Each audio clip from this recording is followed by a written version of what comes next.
اللہ تعالیٰ مارے اگر تم یہ سمجھتے ہو نا باقی لوگوں کو چھوڑ کے جنت کے حقدار صرف تم ہو، تو ذرا پھر یہ دعا کیا کرو، اللہ جلدی جلدی موت دے میں جنت میں پہنچ جاؤں۔ ہاں تو آپ میں سے کون کون تیار ہے؟ شروع اللہ کا نام لے کر جو بڑا مہربان نہایت رحم والا ہے۔ اب ایک اور یونیورسل ٹروتھ آ رہا ہے۔ سر یہ جو یونیورسل ٹروتھ ہے نا یہ ساری امتوں پہ فٹ بیٹھتے ہیں۔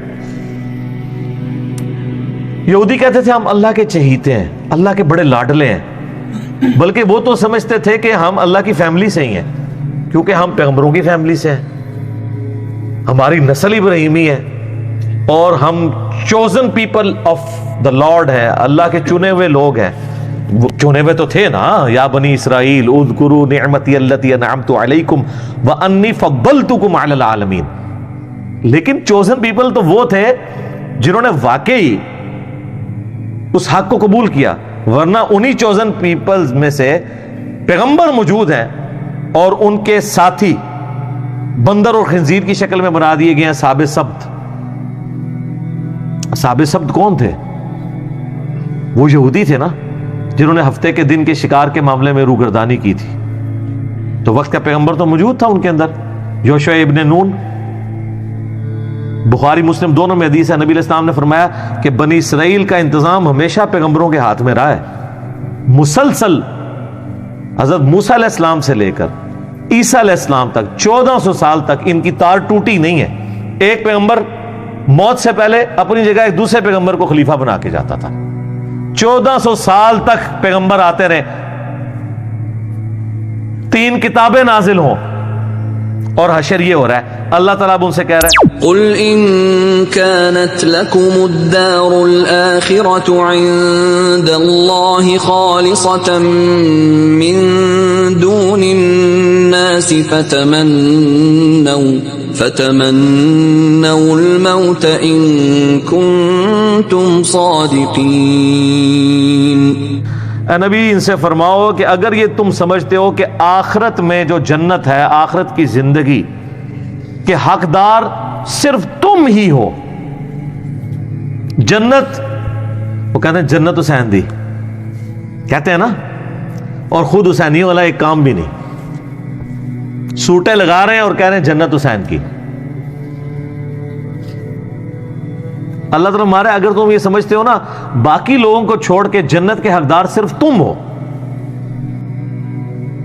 تو ذرا پھر یہ دعا کیا کرو، اللہ جلدی جلدی موت دے میں جنت میں پہنچ جاؤں۔ ہاں تو آپ میں سے کون کون تیار ہے؟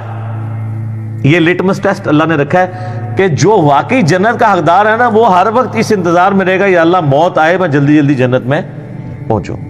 تمنا کرو موت کی، موت کی دعا کرنے کی اجازت نہیں ہے۔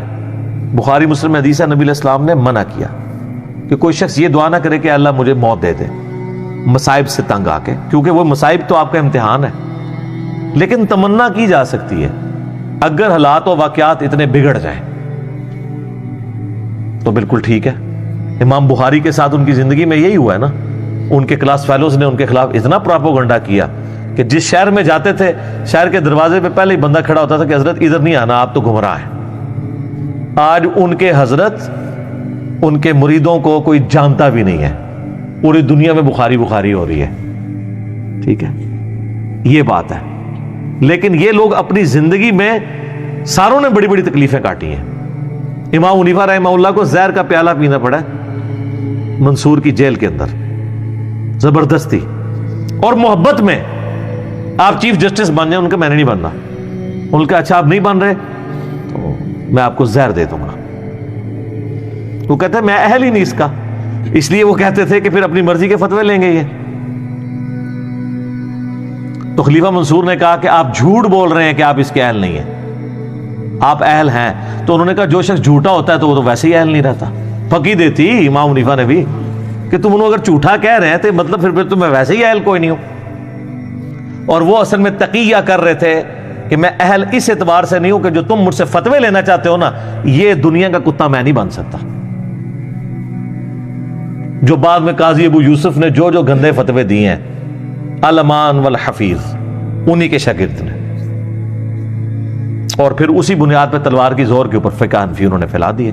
امام حنیفہ تو بیچارے جس عہدے کو قبول نہ کرنے کی وجہ سے مر گئے, ان کے شاگرد نے اسی عہدے کو قبول کر کے زبردستی حکومت وقت کی پشت پناہی کے ساتھ سارے معاملات کیے. یہ سر فرق ہے, کیونکہ ان کو نظر آ رہا تھا کہ اس کا نقصان کیا ہوگا.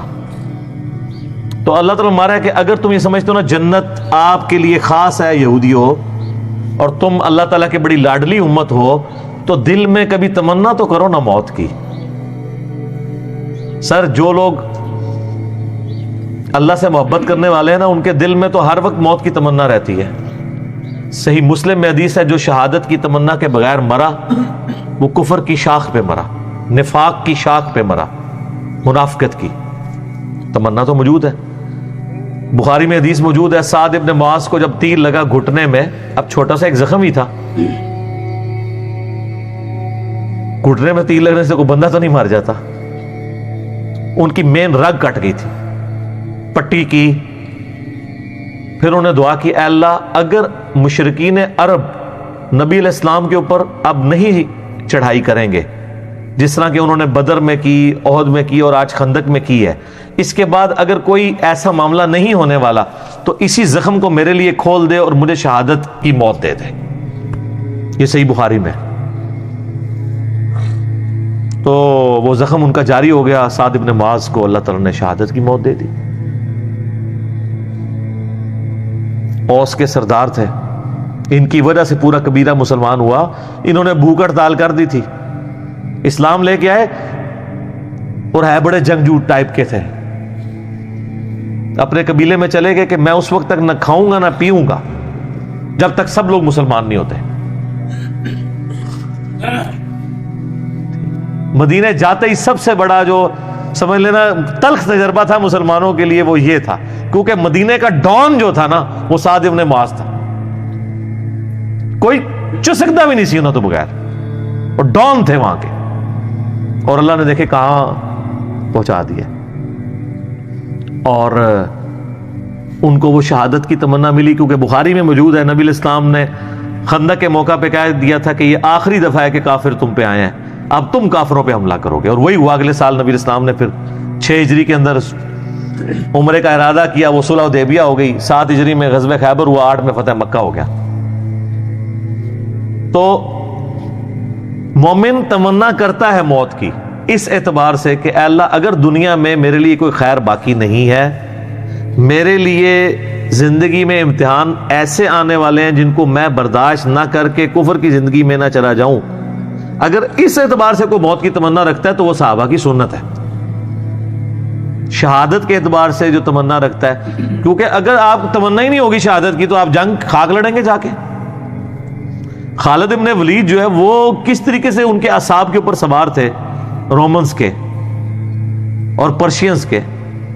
وہ سیدھا پہلے تو خط بھجواتے تھے کہ میں وہ قوم لے کے آ رہا ہوں کہ تمہیں شراب اتنی محبوب نہیں ہے, عورتیں اتنی محبوب نہیں ہیں جتنا وہ موت سے محبت رکھتے ہیں.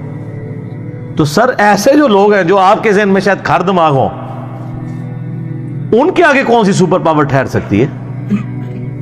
لمیٹڈ ریسورسز کے ساتھ یرموک اور قادسیہ کے اندر انہوں نے ناکو چنے چبوا دیے ان کو. تو اللہ تعالیٰ ہمارا یہودیو, اگر تمہیں یہ یقین ہے نا کہ تم جنت تمہارے لیے گارنٹیڈ ہے, تو ایک دفعہ موت کی تمنا تو کرو اگر تم سچے ہو. وَلَن يَتَمَنَّوْهُ أَبَدًا بِمَا قَدَّمَتْ أَيْدِيهِمْ وَاللَّهُ عَلِيمٌ بِالظَّالِمِينَ. اور اللہ تعالیٰ خود ہی جواب دے رہا ہے, یہ کبھی بھی موت کی تمنا نہیں کریں گے بسبب ان اعمال کے جو انہوں نے آگے بھیجے ہوئے ہیں. ان کو پتہ ہے کہ کرتوت ہم نے کیا کیے ہوئے ہیں. یہاں بھی میں آپ کو بتا دوں, یہ جو لوگ بڑی بڑھ چڑھ کے تقریریں کر رہے ہوتے ہیں نا, اگر آپ سیریسلی ان سے سوال کریں نا تو ان کا پول کھل جاتا ہے. بڑا بڑا دعویٰ کرتے ہیں, او جی موت کا ایک وقت مقرر ہے جو آنا ہے, تو یہ 10 باڈی گارڈ کیوں رکھے ہوئے ساتھ؟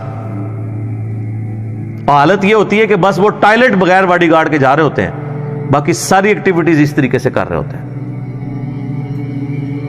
اور مریدین کہہ رہے ہوتے ہیں الا ان اولیاء اللہ لا خوف علیہم ولا هم یحزنون, ان کے مریدین ہوتے ہیں وہ.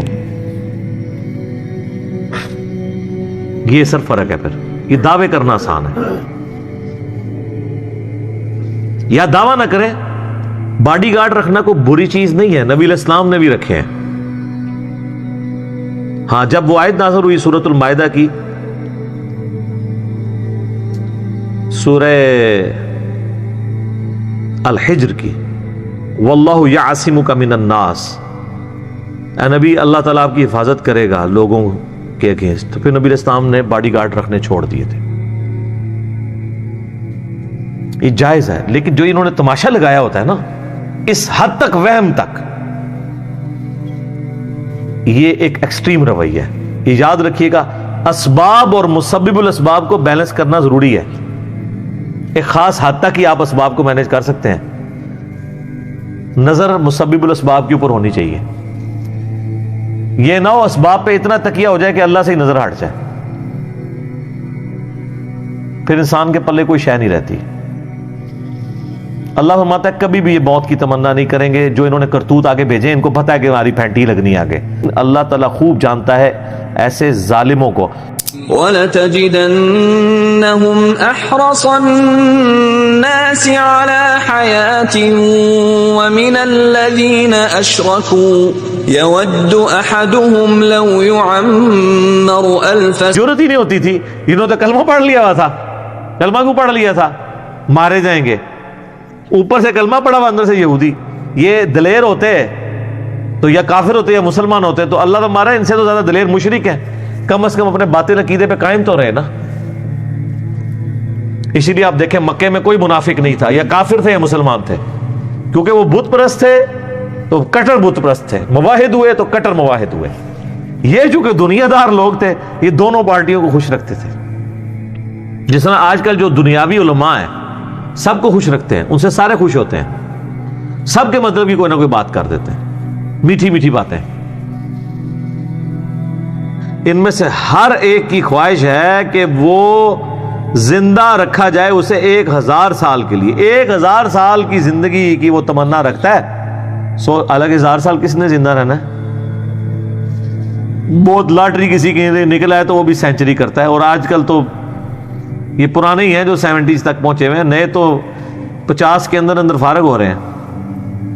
کتنے خوش نصیب ہیں یار، جس کو 70 سال بعد جنت ملنی ہے 50 سال بعد ہی مل جائے ہے. اور نہیں بچا سکتا ان کو عذاب من العذاب، عذاب میں سے اتنی مدت زندہ رہنا. یعنی اگر یہ 1000 سال بھی کوئی زندہ رہ لے تو مرنے کے بعد تو عذاب آنا ہی ہے. موت تو نہیں ٹلنی نا. 1000 سال بعد بھی عذاب جو شروع ہونا ہے، 1000 سال بعد بھی شروع ہونا ہے. میں نے پچھلی دفعہ بتایا تھا، ایک پھیرا لگنا ہے نا جب دوزخ کا، ساری کی ساری دنیا کی جو آسائشیں کافور ہو جائیں گی.